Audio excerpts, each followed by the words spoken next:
Hi guys, welcome to All Ears English. Today you are going to hear me, Jessica Beck, interview author Sabreet Kang.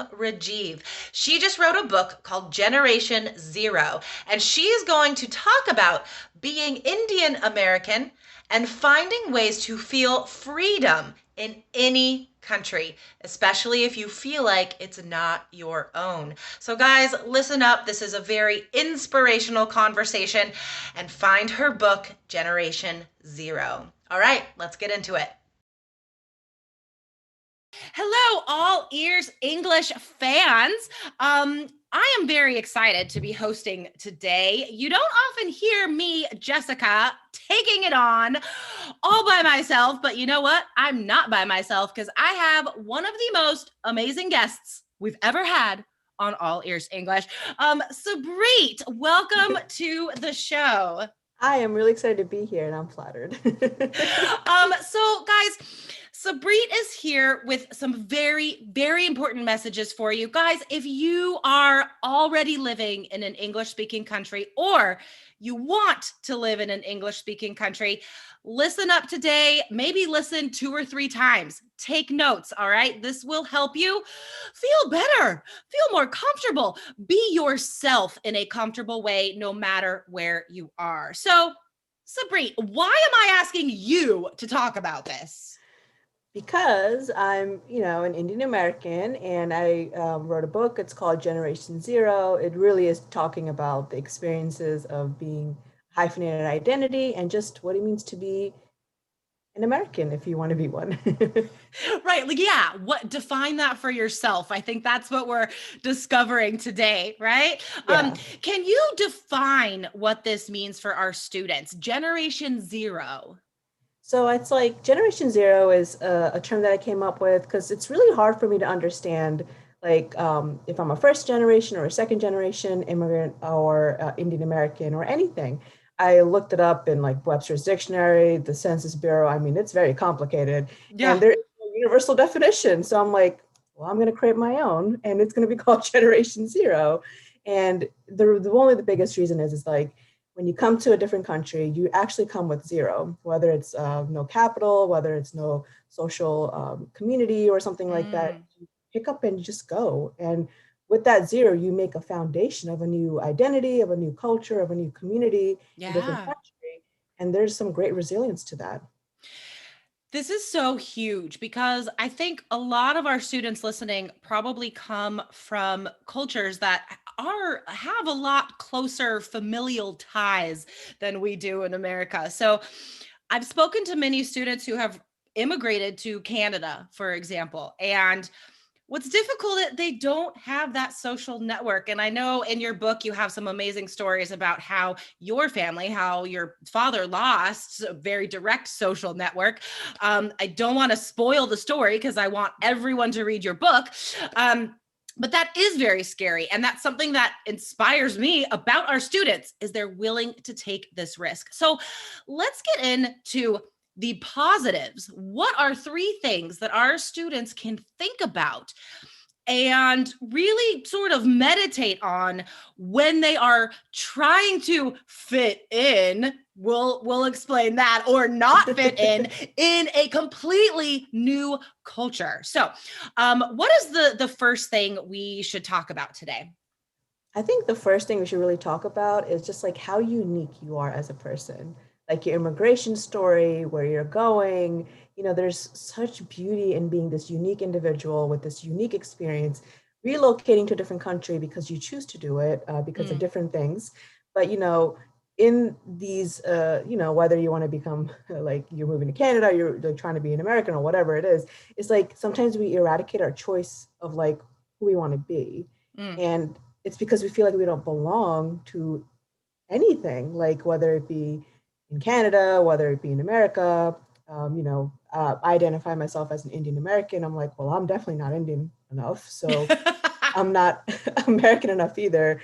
I guess I'm just a chameleon. Like I'm just this weird old Sabri talking about my experiences. But really the point is like there's this choice that you can make for yourself to celebrate your uniqueness.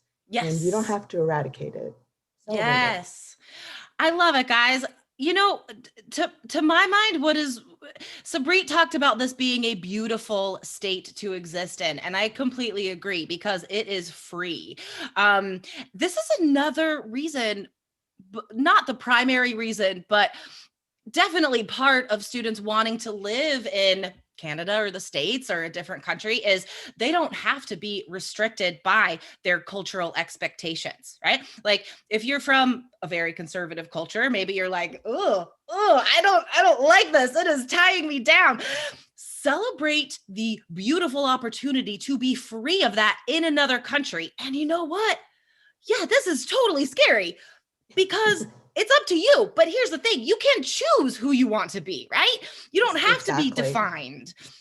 So, Exactly. Sabreet, like, if you don't feel like you're an Indian, you don't feel like you're an American, right? A lot of people listening will be in that hyphenated identity like that.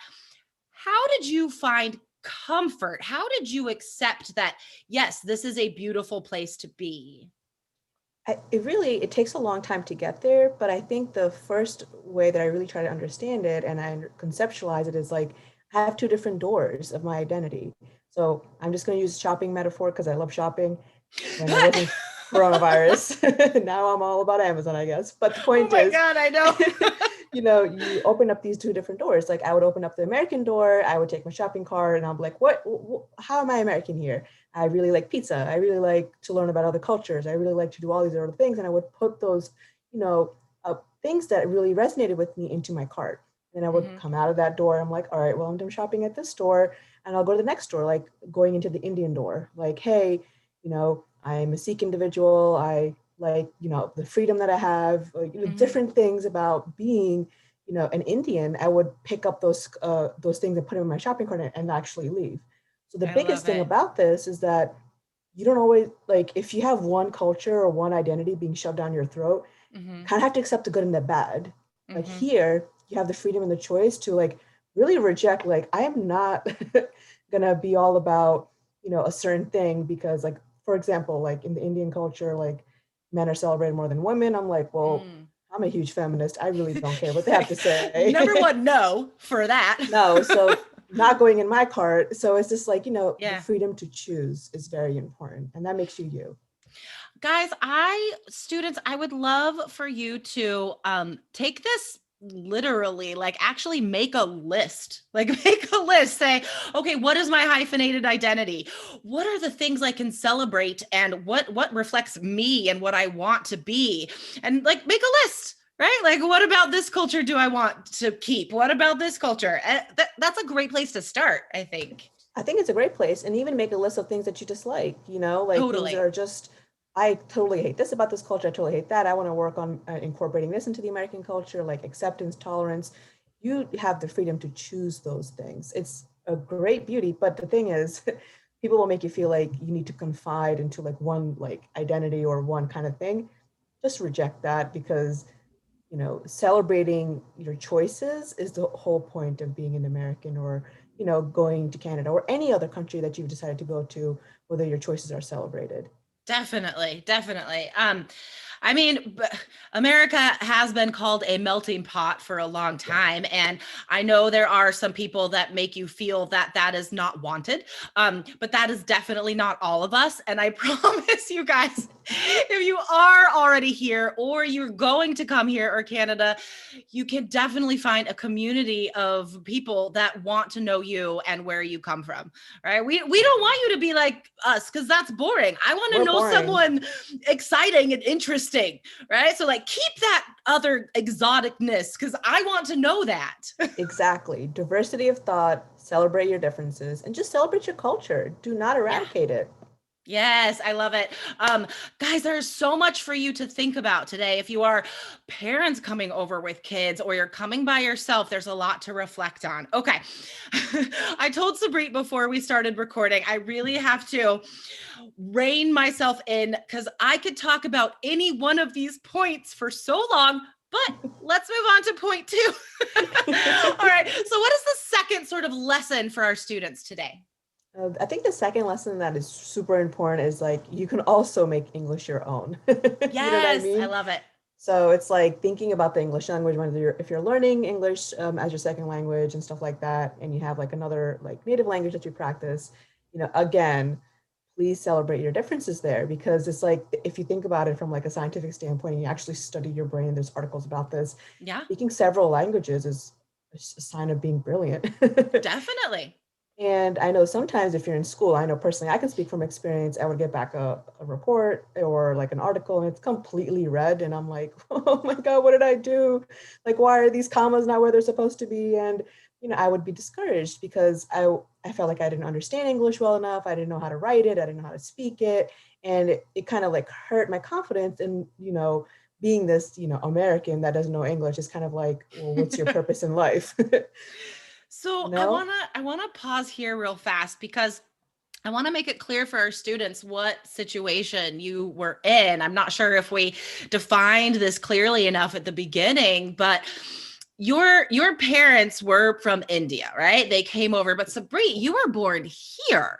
And so for you to be born here and then feel like this language that should be native because it's this country's language, to feel like you weren't good at that language, guys, let me tell, she's a celebrated author now. Okay. So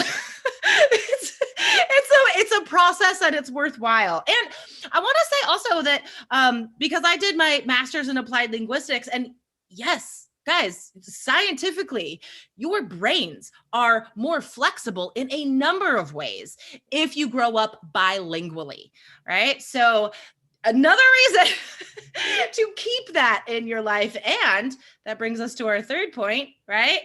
Keep that in your children's life. So Yes. what do you think about that? I definitely think like one of the giving our children the choice to know about their native language, speak that native language with them is it's just everything. Like if I think about my children, if I don't speak the languages that I know with them, I'm already taking away one of their rights. You know what I mean? Yeah. And it's so important because it's like regardless of if they speak it or not, or if they want to speak it or write about it or whatever, at least they have the opportunity to learn and be bilingual from such a young perspective. Like don't take that away from them just because you want to confide to the status quo of like we're only going to speak English. I have some aunts and uncles and I have like family that it's just so sad you go and all you speak is English. And I'm like, Really? we have so much like diversity, you know what I mean? We can talk about it in different ways, but let's not fall into the English trap of like erasing like language because even in language, there's so many different ways for you to express the color yellow. You know what I mean? Totally.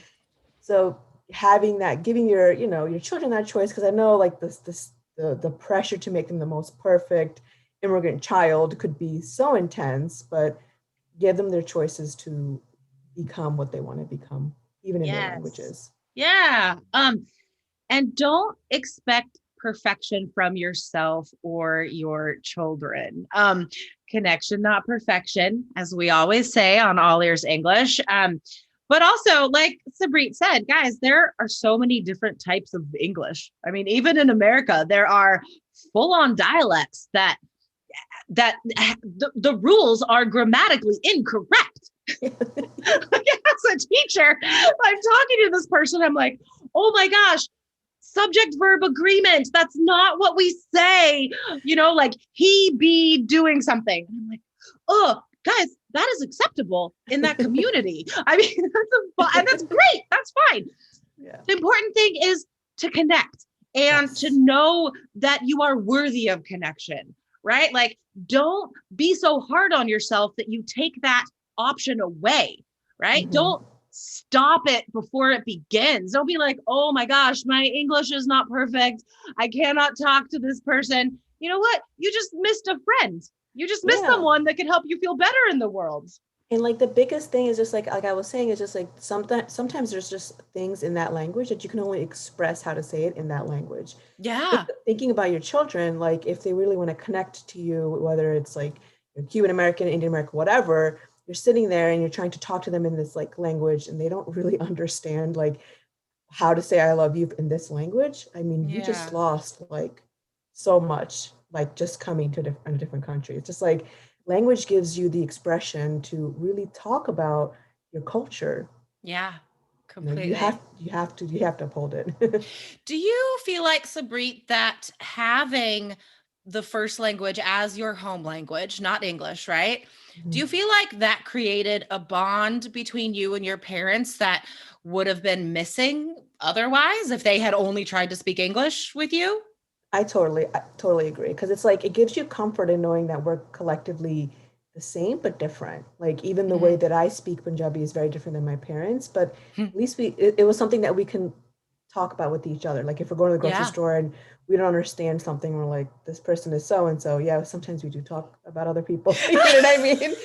Maybe they're too close in line or something like that. But the point is just like it connects you as a family Yeah. when you go outside of your circle. Yes, I love it so much. Yeah, and I know there's parents out there that maybe are experiencing this right now that their child, maybe the teacher said, "Oh, we're going to have to put them in a different English class because their language skills are not the same as other people." Great. You know what? That does not matter. Like they will catch up, guys. In the short Yeah. term, sure, there's a bigger gap. That's fine. They'll make it up. And then they could become a famous author when they grow up, like Sabri. See? It's all possible. It's all possible. And it's just like don't overcompensate just because of something may not be going well according to some standard, some rule that honestly sometimes is trash. I think, if I could summarize all of these messages today, it would be like, don't confine yourself to other people's rules. No. Don't let other people's expectations define your expectations of yourself, right? I think that's kind of the lesson. I was so inspired by reading your book, Sabreet, and I really hope that our students will seek this out. Sabreet, where can our students find your book? So they can find it on Amazon, Barnes Nobles, wherever books are sold. But just look up Generation Zero, Reclaiming My Parents' American Dream, and you'll find it. It is so fascinating. I am mowing through it on my Kindle right now, guys. Definitely come back to the blog, come back to allearsenglish.com. Look up this episode and comment on your thoughts about our lessons today, guys. And also tell us if you've read this book. Leave a review of Sabreet's book on the blog, guys. All right, Sabreet, thank you so much for agreeing to come on the show today. Thank you so much for having me. Take care. Bye.